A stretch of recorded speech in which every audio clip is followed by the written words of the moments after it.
இந்த பதிவில் நம்ம என்ன பார்க்க போறோம்னாக்கா, வங்கி கடன் வாங்கினவங்க அதே சமயம் அதை கொஞ்சம் கட்ட முடியாம போன அந்த சூழ்நிலையில வீட்டுக்கு வரக்கூடிய அந்த கலெக்ஷன் ஏஜென்ட்டுகளை வந்து தவிர்ப்பது எப்படி? ஏன்னா அது ஸ்ட்ரைட்டாவே தவிர்ப்பது எப்படின்னா உண்மைதான், அது தவிர்க்கலாம், ஒன்றும் பிரச்சனை கிடையாது. வரவங்க என்ன கேட்க போறாங்க? பணம் தான் கேட்க போறாங்க. அதுக்கு நாங்கள் சில எந்த இடத்துல நிக்கணும்ன்றதை ஆர்பிஐ நேம் சொல்லியிருக்கு. ரிசர்வ் பேங்க் ஆஃப் இந்தியா என்ன சொல்லியிருக்கு, இது இத்தனை மணிக்கு ஃபோன் பண்ணணும், இத்தனை மணிக்கு தான் வந்து நீங்க ஸ்பாட் விசிட் பண்ணணும், இங்கே தான் போகணும் அப்படின்னு சொல்லியிருக்கு. ஆனால் பட் இது ஒருத்தரும் ஃபாலோ பண்றதுல அதான் உண்மை. யார் நம்ம வந்து நம்மகிட்ட அனுமதி கேட்டு வராங்க? இப்போ பார்த்தீங்கன்னா 6 மணிக்கெல்லாம் வந்து நிற்கிறவங்களும் உண்டு. ஆஃபீஸுக்கு போறவங்களுக்கு வந்து பார்த்தீங்கன்னா அது ஒரு இடைஞ்சலாவே இருக்கும்.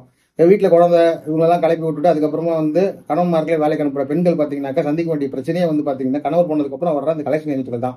இந்த மாதிரி அவர் இல்லையான்னு கேட்பாங்க, அவங்க என்ன பத்திரிக்கை, இதெல்லாம் வந்து உங்களுக்கே தெரியும். அதாவது நம்ம சேனலை பொறுத்த வரைக்கும் வங்கி கடன் அது கட்ட முடியாதவர்களுக்கான ஒரு சட்ட ஆலோசனை மையமா தான் செயல்படுது. அதனால வங்கி கடன் வாங்காதவங்க, பிரச்சனை இல்லாதவங்க இந்த சேனல் ஸ்கிப் பண்றீங்க, இது உங்களுக்கான சேனல் இல்லை. அப்புறம் முக்கியமா ஒன்று சொல்லிக்கிறேன், இந்த யூடியூப் கைட்லைன்ஸ் வந்து வர ஜூலை 15 இருந்து மாறுது. முதல்ல மாதிரி வந்து இந்த இதெல்லாம் போடுறது, ஸ்கிரீன்ஷாட் எடுத்து போடுறது அதெல்லாம் வந்து இப்போ அலௌடு கிடையாது. எதுவாக இருந்தாலும் சொந்த கண்டென்ட்டா இருக்கணும் அப்படின்னு சொல்லியிருக்காங்க.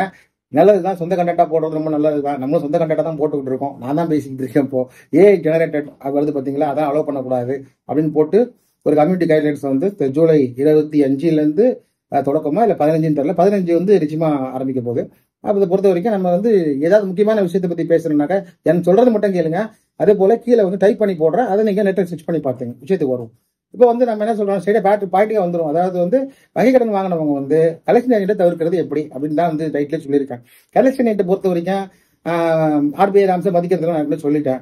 அதாவது கலெக்ஷன் ஏஜென்ட் பை பண்ணணுமா அப்படின்னு கேட்டாங்க, நிச்சயமா கலெக்ஷன் ஏஜென்ட் பை பண்ண அவசியமே இல்லைங்க. ஏன் சொல்றேன்னா, கலெக்ஷன் ஏஜென்ட் நம்ம லோன் தரல, அவன் வந்து ஒரு சம்பளத்துக்கு வேலை பார்க்குற ஆள், அதுதான் உண்மை. மாச சம்பளத்துக்கு வேலை பார்க்குற ஆள், இல்லைன்னா கான்ட்ராக்ட் மூலமா வேலை பார்க்குற ஆள், இப்படிதான் ரெண்டு ஒரு இதுவாக தான் வர்றாங்க. இல்லைன்னா கமிஷன் பேசிஸ்ல வேலை பார்க்குறாங்க. இப்படி 3 டைப்பா கூட பிரிக்கலாம்னு வச்சுக்கோங்க. இவங்க வந்து பாத்தீங்கன்னா இவங்க டார்கெட் வந்து அச்சீவ் பண்ணணும். இந்த மாசம் சம்பளம் வரணும்னா நிச்சயமா எந்த டார்கெட்டை அச்சீவ் பண்ணாதான் உங்களுக்கு சம்பளம். ஏன்னா டார்கெட்டை நிறுத்தி வச்சிருவாங்க. அந்த டீம் மேனேஜர் நிறைய வச்சிருக்காங்க. அவங்களா போஸ்டிங் கிரியேட் பண்ணிக்கிறாங்க. நாங்கள் லீகல் மேனேஜர்ன்றாங்க, சில டீம் மேனேஜருங்கிறான், ஒருத்தன் குரூப் மேனேஜருங்கிறான், ஒருத்தர். அதனால ஒவ்வொருத்தங்களும் ஒவ்வொரு பேர் வச்சுட்டு இருக்காங்க, ஒவ்வொரு வங்கிக்கு ஏற்ற மாதிரி. அவங்களை பொறுத்த வரைக்கும் யாராக இருந்தாலும் கலெக்ஷன் அச்சீவ் பண்ணிட்டாங்கன்னா டார்கெட் அச்சீவ் பண்றது அவங்களுக்கு முக்கியமான வேலை. நிச்சயமா ஒரு தொந்தரவாக மக்களுக்கு அமையக்கூடியது. இந்தியாவில் இருக்கக்கூடிய அனைத்து மாநில மாவட்டங்கள்லயும் இருக்கக்கூடிய தலையாய பிரச்சனை அந்த கலெக்ஷன் ஏஜென்ட் பிரச்சனை தான். இப்போ என்னன்னா, இப்போ கடன் வாங்கினவங்க பயப்படுறது கலெக்ஷன் ஏஜென்ட் தான் முதல்ல பயப்படுறாங்க. நான் ஒரு கேள்வியை கேட்கிறேன், இப்போ உங்களுக்கு கடன் கொடுத்த வங்கி முக்கியமா இல்ல கலெக்ஷன் ஏஜென்ட் முக்கியமா? நிச்சயமா அந்த வங்கியை பொறுத்த வரைக்கும் அது எடுக்கிற லீகல் ஆக்ஷன் தான் முக்கியம். அப்படிதான், அதான் நீங்க எதிர்கொண்டா தான் வந்து சட்டப்படி வந்து எதிர்க்க முடியும், சட்டப்படி வந்து இந்த பிரச்சனை தப்பிக்கவும் முடியும். கடன் தப்பிக்க முடியும்னு சொல்ல வரல, இது ஒரு மாபெரும் குற்றம் ஒன்றும் கிடையாது. தப்பிச்சு போறதுக்கு, பெயில் வாங்குறதுக்கெல்லாம் நிறைய பேர் வாரண்ட் வருது அப்படி இப்படின்னு எதுவுமே பயப்பட அவசியமே இல்லை. இந்த வங்கி கடன் பொறுத்த வரைக்கும் சட்டப்படி அவங்க லோன் கொடுத்துருக்காங்க. ஒன்றும் நாம வந்து மறைமுகமாவோ இல்லை வேற ஏதாவது செஞ்சு லோன் வாங்கல. லோனை கொடுத்துருக்கிறதே பாத்தீங்கன்னா நம்மளோட சிபில் ஸ்கோரை பேஸ் பண்ணி தான் கொடுத்துருக்காங்க. அப்படி இருக்கும்போது சிபில் ஸ்கோரை பேஸ் பண்ணி கொடுத்ததுனால நம்ம வந்து நியாயமா தான் லோனை வாங்கியிருக்கோம். ஸோ இது ஏமாற்றுதல்ன்றது நிறைய பேர் சொல்லுவாங்க, வாங்கின கடனை கொடுத்தாதானே ஏன் ஏமாற்றுதல்ன்ற பாயிண்ட்டுக்கே வியூவே கிடையாது. ஒருத்தர் வந்து என்ன வாங்கியிருக்காரு, கிளைண்ட் ஒருத்தர் பார்த்தீங்கன்னா ஒருத்தருக்கு 45 லட்ச ரூபா லோன் வாங்கியிருக்காரு பேங்க்ல. அவர் வந்து ஒரு இன்வெஸ்ட்மெண்ட் பண்ண அவனுக்கு வந்து பாத்தீங்கன்னா ஒரு 50 ரூபா எடுத்துட்டு போயிட்டாரு. சரி, இவரு பாத்தீங்கன்னாக்கா அவர்கிட்ட பணத்தை இவரு ஏமாந்துட்டாரு. பேங்க் வந்து நீங்க ஏமாத்திட்டீங்கன்னு இவரு அவர்கிட்ட ஏமாந்துருக்காரு. யாரு சொல்றது? அப்ப இப்படியே போயிட்டே இருக்க வேண்டியதுதான். இவரை ஏமாத்தினாரு, இவரு அவரை ஏமாத்திட்டாரு. அப்ப நீ வந்து அவர்கிட்ட வாங்கின்னு சொல்ல வேண்டியதுதான், வேற என்ன பண்ண முடியாது. அதனால ஏமாற்றுதல்ன்றது வந்து ஒரு கான்செப்டா எடுத்து பேங்க்ல வைக்க முடியாது. அதனால பாத்துக்கிட்டீங்கன்னா பேங்க் கலெக்ஷன் தவிர்க்கிறதுனா அவங்க கூட பேசுறது தான் முக்கியமான வழி. ஒண்ணு அவங்க வந்து டேக்கிள் பண்றதுக்கு சட்டத்துக்கு தான் போய்விடுவாங்க, வேற எதுவும் போயிட மாட்டாங்க. ஒண்ணு அட்வொகேட் இல்லைன்னா போலீஸ். அது கூட அட்வொகேட் கூட மதிக்கிறது கஷ்டம் தான், போலீஸ் நிச்சயமா போய்விடுவாங்க இல்லையா? அதனால நீங்க என்ன பண்ண, கலெக்ஷன் ஏஜென்ட்கள் தவிர்ப்பது எப்படின்னா முதல் மாசமே, அதாவது இன்னைக்கு நான் இந்த மாசம் கட்ட முடியாது, இந்த வர்ற மாசத்துல நிச்சயமா முடியவே முடியாது அப்படின்னு சொல்றவங்க இருக்கிறாங்க. இந்த மாசம் வரைக்கும் கட்டிட்டேன் சார், ஆப் லோன் அது இதுன்னு போட்டு கிட்டத்தட்ட நகையெல்லாம் அடகு வச்சு கட்டிட்டேன், இது வரைக்கும் கொண்டு வந்துட்டேன், ஆனா இனிமேல் முடியாது, அடுத்த மாசத்துல நிச்சயமா முடியாதுன்னு வர அவங்க பயப்படுறதே வந்து கலெக்ஷன் ஏஜென்ட் தான். நான் என்ன பாயிண்ட் சொல்றேன்னா, கலெக்ஷன் ஏஜென்ட்டும் ஒரு கவர்மெண்ட் ஸ்டாஃப் கிடையாது. அவரு ஒரு தனியார் நிறுவனத்தில் வேலைக்கூடிய ஒப்பந்தத்தின் அடிப்படையில் வேலை செய்யக்கூடிய ஒரு சாதாரண ஆள் தான். கொடுக்கப்பட்ட வந்து ஆர்பிஐ நாம்ஸை மதிக்கலனாலும் வேறு சில நாம்ஸ் அவர் மதிச்சுதான் ஆகணும். அதாவது வீட்டுக்குள்ள வர முடியாது, வெளியே இருந்து கேட்கலாம், எங்க போயிருக்காருன்னு கேட்கலாம், தொலைபேசி மூலமா தொடர்பு கொள்ளலாம். ஆனா அதையும் மீறி போட்டோ எடுக்கிறது, சில பேர் போட்டோ கொண்டு போய் தெருவா காமிக்கிறது இப்படின்னு சொல்ல, ஏன்னா இப்படி வந்து பண்றது வந்து கொஞ்சம் இல்லீகல். ஆனால் அந்த கான்செப்டை ஃபாலோ பண்ணிட்டு தான் வர்றாங்க. அதனால எது சொல்ல வரேன்னா, அந்த எதிர்ப்பது எப்படி அப்படிங்கிறத விட இவங்களை வந்து டேக்கிள் பண்றது எப்படி அப்படின்னு பழகிக்கணும். இப்போ முதல் நீங்க வந்து சட்டப்படி ஏதாவது ஆக்ஷன் எடுத்தா தான் நீங்க டேக்கிள் பண்ண முடியாது. அது முதல் சொல்லியிருக்கேன். சும்மா நச்சம் வந்து சொன்னீங்கன்னாக்கா ஒத்துக்க மாட்டான். இந்த மாதிரி நாங்கள் வந்து வழக்கமாக சட்டப்படி போய்க்கிறோம்னு சொன்னால் அடுத்த கேள்வி என்ன வந்து கலெக்ஷன் கேட்பான்னா, சட்டப்படி வக்கீலை கேட்டால் லோன் வாங்கினீங்க, இதுதான் எல்லாத்தையும் கேட்குற கேள்வி. இல்லைங்க அங்கே வக்கீல் பார்த்துட்டு இருக்காரு, வக்கீல் கொடுத்துருக்கான், பணம் கட்ட முடியல, கோர்ட்டு கேட்டால் லோன் வாங்கினீங்க, எனக்கு முடக்க ஒரு கேள்வி கேட்குது. கலெக்ஷன் பெரும்பாலும் கேட்குற கேள்வி எல்லாரும் சொல்றது இதுதான். கோர்ட்டு வந்து உங்களுக்கு கடன் வாங்க சொல்லிச்சா, கோர்ட்டு மூலமாக வாங்கினீங்க. ஆக்சுவலி நடந்தது என்னன்னு பார்த்தீங்கன்னா, இவங்களுக்கு கெஞ்சி லோனை கொடுத்ததே அந்த பேங்க் தான். வேணான்னு சொன்னா கூட 100 கால் பண்ணி, சார் உங்க லோன் சாங்ஷன் ஆகிடும், உங்களுக்கு அக்கௌண்ட் உடனே கிரெடிட் ஆகிடும், உங்க KYC வெரிஃபிகேஷன் மட்டும் கொடுங்க, நாங்கள் லிங்க் அனுப்புறோம் அப்படி இப்படின்னு வற்புறுத்தி லோனை கொடுத்துட்டு, இப்போ வந்து உங்களுக்கு வந்து கோர்ட்டு கொடுத்ததா லோனு இல்லை வந்து அட்வொகேட் கொடுத்தாருன்ற எக்கச்சக்கமான எகத்தாளமான கேள்விகள்லாம் வந்து கலெக்ஷன் கேட்கறது உண்டு. ஆனா என்ன ஒண்ணு, நிச்சயமா ஒரு அட்வொகேட் போய் பேசினாலும் அவங்க பம்மி போயிடுவாங்க. உடனே கேட்க வேண்டிய கேள்வி அடுத்த கேள்வி. இது அனுபவத்துக்கு நடக்கிறத நான் சொல்றேன். சட்டப்படி நடக்கிறத அப்ப பின்னாடி பார்ப்போம். அதாவது எடுத்த உடனே சப்போஸ் ஏதோ ஒரு காரணத்தினால நாம பேசணும்னு வச்சுங்களேன், சொல்லுங்க சார் என்ன சார் விஷயம்னு கேட்டாக்கா, சார் நீங்க எந்த சேம்பரு, ஏன்னா நான் செங்கல் சொல்லி வச்சு நடத்திட்டு இருக்கேன், சேம்பர்லாம் சொல்லிட்டு இருக்கிறது இத்தனை வருஷமா பிராக்டிஸ் பண்றவங்க எங்க அட்வொகேட் தெரியும், கற்றாரே காமருவர்ன்ற மாதிரி எங்க அட்வொகேட்லையும் நல்லா தெரியும். 25 வருஷமா பார்த்த முகமா இருக்கிறதுனால எங்களுக்கு தெரியும். எந்தெந்த கோர்ட்ல என்னென்ன ஜஸ்டிஸ் இருக்காங்கன்னு தெரியும், எந்தெந்த கோர்ட்ல என்னென்ன கேஸ் நடக்குதுன்னு தெரியும். உங்க சேம்பர் கலெக்ஷன் ஆகிட்டு உங்க சேம்பர் என்ன, எந்த கோர்ட்ல இருக்கிறீங்க, இதெல்லாம் ஒரு கேள்வியா? இந்த கேள்விக்கு பதில் சொன்னா எங்களை மாதிரி ஆளுங்களுக்கு எவ்வளவு அசிங்கம். ஸோ அந்த மாதிரி நாங்கள் நேரடியாக வந்து பேசுகிற தவிர்க்கிறோம். சில பேர் வந்து பார்த்தீங்கன்னா ரொம்ப கட்டாயத்தின் பேரில் பேச வைப்பாங்க, சார் வந்துட்டு ரொம்ப தொந்தரவு விடுவாங்க, ஏதாவது பேசுங்க, வேற அவங்க கொஞ்சம் ஸ்ட்ரெஸ் அடக்கிறதுக்கு நம்ம பேசுறது சரி. சில பேர் பேசணும், நம்மளே பேசுங்க, என்ன பிரச்சனை எல்லாம் பண்றீங்களா சார், உங்களை கேட்ட லோன் வந்து நீங்க எதுவும் வந்தாலும் எங்க அட்வொகேட்டை பேசிக்கணும். அவருக்கு பார்த்தீங்கன்னாக்கா சாதாரணமாக ஒரு அட்வொகேட் பேங்க் அட்வொகேட்ல பேசக்கூடாது.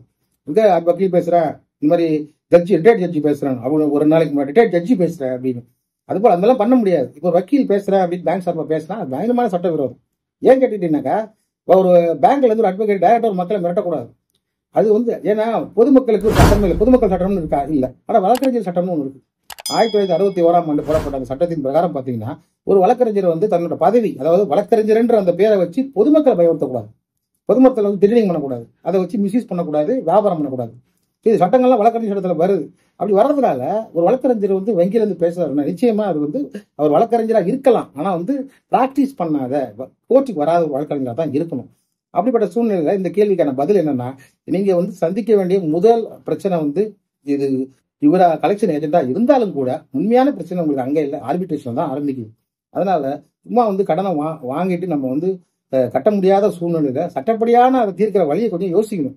அது இல்லாம நம்ம வந்து அதை போக முடியாம வந்து நம்ம வெறுமனே சமாளிக்கணும்னா ஏதாவது ஒரு காரணம் சொல்லணும் இல்லையா? இப்போ நீதிமன்றத்துக்கே போறீங்க, இந்த மாதிரி ஒரிஜினல் சூட் ஃபைல் பண்ணி எனக்கு வந்து ஒரு ரெடிஃப் வேணும், இந்த மாதிரி என்ன லோனை கட்ட முடியல அப்படின்னு சொல்றீங்க. இப்போ காரணம் சொல்லணும், இந்த மாதிரி வந்து இங்க வர்றாங்க.